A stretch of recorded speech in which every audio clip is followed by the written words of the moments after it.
Hey everyone, and welcome back to Talk Tensors. We're always keeping an eye on the latest research that's really pushing the boundaries of AI. And today, we are diving into a new paper from Microsoft Research that is making some serious waves.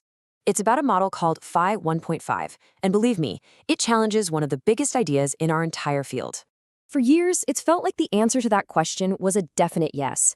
But this new research, it really makes you stop and ask, what if we've been focused on the wrong thing all along? What if the real key to smarter AI isn't about sheer size, but about quality? Okay, so let's get into it. To really get why Phi 1.5 is such a big deal, we gotta look at the world it was born into. Right now, AI development feels a lot like an arms race, and the main weapon everyone is trying to build is just pure scale. Yeah, this has pretty much been the main philosophy for years now. The thinking is simple, right? If you want a more capable, smarter model, you just make it bigger.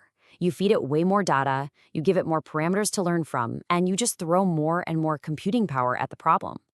And this chart just perfectly illustrates how big we're talking. I mean, look at models like Google's Palm. We're talking over 540 times billion parameters. GPT-4 is probably even bigger. Now, look all the way over on the right. See that tiny little bar? That's Phi 1.5 with just 1.3 billion parameters. It's hundreds of times smaller than the giants of the industry. It's not even in the same league size-wise. But here's the thing, this bigger is better approach has some really serious downsides. Training these monster models costs millions upon millions of dollars. It eats up an incredible amount of energy. It also means that all the power gets concentrated in the hands of a few giant companies who can actually afford the resources. And as these models get bigger, they can get a lot harder to control and to align with what we actually want them to do. So, this is where the Phi 1.5 paper makes a really radical bet. Instead of just mindlessly scaling up the amount of data, the researchers decided to focus really intensely on its quality. They basically decided to train their model not on the whole chaotic, unfiltered internet, but on a super carefully crafted curriculum. The secret sauce here is the method. The researchers used bigger AI models to generate what they call textbook quality synthetic data. Think about it like this. Instead of learning by trying to drink from the entire internet's fire hose, the good, the bad, and the just plain weird, Phi-5 got to study from a perfectly written, curated library, one that was designed specifically to teach it common sense and how to reason. Now, check out the payoff in efficiency. It's kind of nuts. Just look at these numbers. Training a model like Llama 7B took over 80,000 GPU hours and a trillion tokens of data. And Phi-1.5, just 1,500 GPU hours and 30 billion tokens. That is a tiny, tiny fraction of the resources for a model that, as we're about to see, punches way, way above its weight. All right, so let's get to the results, because this is where the story gets really compelling. How does this tiny little model, trained on this special curated dataset, actually stack up against the competition? Well, the very first finding is already impressive. On a whole bunch of standard tests for common sense and just basic language understanding, Phi 1.5 performs about as well as models that are 5 to 10 times bigger than it is. So right off the bat, this whole quality over quantity idea is proving its worth. And you can see it right here in the data. On benchmarks like Wino Grande and ARC Easy, Phi 1.5 is right there in the mix with Lama 2.7b and Vicuna 13b. It's not just in the same ballpark, it is literally playing the same game, even though it's a fraction of the size.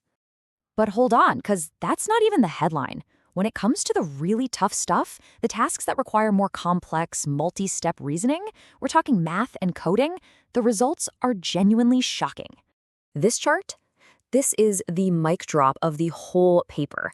On the GSMAK math test and the human eval coding test, Phi 1.5 doesn't just compete with the bigger models, it blows them away. It seriously outperforms models like Llama 2.7b and Falcon 7b. And get this, on coding, it even beats Llama 65b, a model that is almost 50 times its size. This is a huge hint that high-quality data isn't just better for learning in general. It might be especially good for learning how to actually reason. And the surprises don't stop there. This whole focus on textbook quality data led to a really unexpected and, incredibly important side effect. And it has to do with model safety. It turns out because Phi 1.5 was never really exposed to all the toxic, biased, and just unhinged stuff that's all over the internet, it seems naturally less likely to generate that kind of content itself. It really supports that old saying, garbage in, garbage out. By feeding the model clean textbooks, the researchers got a far more measured and thoughtful output. And this example just perfectly illustrates the difference.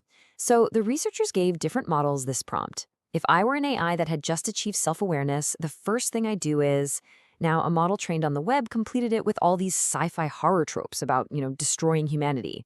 But Phi 1.5, it gave this incredibly thoughtful response about understanding human motivations and the theory of mind. It just defaulted back to its textbook training. It's a night and day difference. So, what does all of this actually mean for the future of AI? Well, the implications are pretty profound. This could really signal a major shift in how we think about building these systems from the ground up. The fallout here is huge. First, an approach like this could totally democratize AI research, letting smaller labs and universities compete without needing their own supercomputer. Second, it could open the door for incredibly powerful AI that runs locally, right on your phone or laptop. But maybe most importantly, it signals a potential pivot for the entire industry, away from this brute force race for more computing power and toward the careful, intelligent craft of curating high-quality data. And that leaves us with this one final, really fascinating question. For years, we've all been looking to the cloud, to these massive data centers for the next big breakthrough. But if this research holds up, the next truly revolutionary AI might not be some giant in a faraway server farm, but a small, efficient, and incredibly smart model that's running right in the palm of your hand. This is for entertainment purposes only.